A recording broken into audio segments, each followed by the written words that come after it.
নমস্কাৰ মই ৰুমি হাজৰিকা সকলোকে মোৰ চেনেল ৰুমিছ কিচেনলৈ স্বাগতম জনাইছোঁ।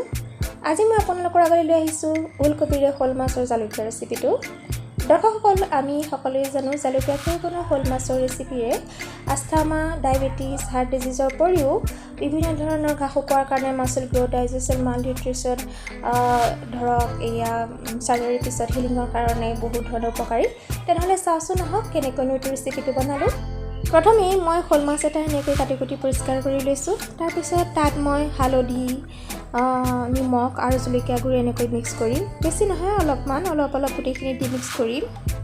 তাৰপাছত এই ওলকবি তিনিটা মই ধুনীয়াকৈ সিজাই পেলাই এনেকৈ এইটো চাইজত কাটি লৈছোঁ। অলপ সেউজীয়া মটৰ লৈছোঁ, পিঁয়াজ এটা, তাৰপিছত কেঁচা জলকীয়া আৰু আদা লৈছোঁ। মছলাৰ কাৰণে সোৱাদ অনুসৰি নিমখ, জিৰা 1 চামুচ, ধনিয়া 1 চামুচ, জলকীয়া গুড়ি 1 চামুচ, হালধি আৰু এয়া সৰু চামুচেৰে 1 চামুচ জালুকৰ গুড়ি লৈছোঁ, যিটো আজিৰ কাৰণে বহুত প্ৰয়োজনীয়। তাৰপিছত এই মাছখিনি ধুনীয়াকৈ সানি কুটি মই এক্সট্ৰা কৰি ৰাখি থৈছোঁ।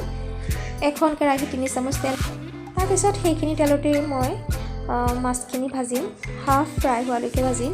একেবাৰে মচমচীয়া কৰিব নালাগে, হাফ ফ্ৰাই হ'লেই হ'ল, কেঁচা ভাৱটো হ'লেই হ'ল। এনেকৈ লুটিয়াই বগৰাই প্ৰায় 5 পৰা 6 মিনিট মই এনেকৈ ভাজিম ল' মিডিয়াম ফ্লেমত, এনেকৈ ফটো দেখাৰ দৰে। তাৰপিছত এয়া হৈ গৈছে 5 মিনিটৰ পিছত মাছখিনি ধুনীয়াকৈ ভজা হৈ গৈছে, হাফ ফ্ৰাই। তাৰপিছত সেইখিনি এক্সট্ৰাকৈ মই প্লেটত ৰাখি দিম। এখন কেৰাহীত 3 চামুচ তেল লৈছোঁ, তাত 1 চামুচ জিৰা দিছোঁ, গোটা জিৰা। এতিয়া তাত কুটি থোৱা আদা আৰু কেঁচা জলকীয়া দুটা দি দিম। সেইখিনিও কেঁচা ভাৱ যোৱাৰ পিছত মই কাটি থোৱা পিঁয়াজটো দি দিছোঁ। সেইখিনিও লাইট ব্ৰাউন হোৱালৈকে মই ভাজিম, প্ৰায় 2 পৰা 3 মিনিটমান। তাৰপিছত মই এতিয়া ৰেডি কৰি থোৱা চিকেন মছলাখিনি গোটেইখিনি তাত দি দিম। সেইখিনিও ভাজিম 3 পৰা 4 মিনিট ল' ফ্লেমত ভাজিম। এয়া চাওক ল' ফ্লেমত মই ভাজি আছোঁ। তাৰপিছত এতিয়া কি কৰিম, সেইখিনি একাপ পানী দি দিম, গৰম পানী দিম। তাৰপিছত গৰম পানী দিয়াৰ পিছত এনেকৈ 5 মিনিটমান ল' ফ্লেমতে এনেকৈ ভাজি থাকিম যেতিয়ালৈকে তেলটো ছেপাৰেট হৈ নাযায়। তাৰপিছত তেতিয়া লগে লগে মই জালুকৰ গুড়িখিনি দি দিম। জালুকৰ গুড়িখিনিও মিক্স কৰি দিম। তাৰপিছত তাৰ পৰা তেলটো ছেপাৰেট হৈ যোৱালৈকে ভাজি থাকিম। এয়া চাওক 4 পৰা 5 মিনিটৰ পিছত তেলটো ছেপাৰেট হৈ গৈছে। এতিয়া মই যিখিনি ৰেডি কৰি থৈছিলোঁ ওলকবিৰ পৰা ধৰি পেলাই মটৰ গোটেইখিনি তাত মিক্স কৰি দিছোঁ। অলপমান এনেকৈ লৰাই চৰাই দিব যাতে ধুনীয়াকৈ মছলাখিনি সমানে লাগি যায়। এনেকৈ 2-3 মিনিটমান ৰাখি থ'ব। তাৰপিছত এয়া মাছখিনি দি দিব, ভাজি থোৱা মাছখিনি তাত দি দিয়ক। দি পেলাই সেইখিনি ধুনীয়াকৈ মিক্স কৰি দিয়ক। 2 পৰা 3 মিনিট পিছত এনেকৈ 1 কাপ পানী দি দিব। আৰু সদায় মনত ৰাখিব আপোনালোকে গৰম পানীহে দিব। এতিয়া হাই ফ্লেমত 5 মিনিটমান সিজিবলৈ এৰি দিয়ক, ঢাকি দিয়ক। এয়া এনেকৈ ঢাকি দিছোঁ। 5 মিনিটৰ পিছত চাওক পানীখিনি প্ৰায় উতলি নাইকিয়া হৈ যাব। এয়া দেখিছে পানীখিনি প্ৰায় নাইকিয়া হৈ গুচি গৈছে।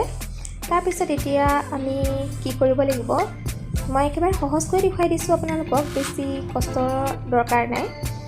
এয়া চাওক হৈ গৈছে। 5 মিনিটৰ পিছত মই তাত 4 কাপ গৰম পানী দি দিছোঁ। যদি আপোনালোকে ভাবে যে কমকৈ পানী দিয়েও মানে থুপথুপীয়াকৈ খাওঁ তেনেকৈও খাব পাৰে। আৰু যদি জোলকৈ খাওঁ বুলি ভাবে তেতিয়া 4 কাপ পানী দি দিব, উতলা গৰম পানী, আৰু 20 মিনিটমান উতলিবলৈ দি দিব। তাৰপিছত যেতিয়া দৰকাৰ হয় তেতিয়া এনেকৈ লৰাই মেলি দিব। হাই ফ্লেমত দিব জুইটো, সদায় মনত ৰাখিব। তাৰপিছত এয়া চাওক 20 মিনিটমানৰ পিছত তেলটো ওপৰলৈ উঠি আহিছে, তাৰমানে আপোনালোকৰ তৰকাৰীটো ৰেডি হৈ গৈছে।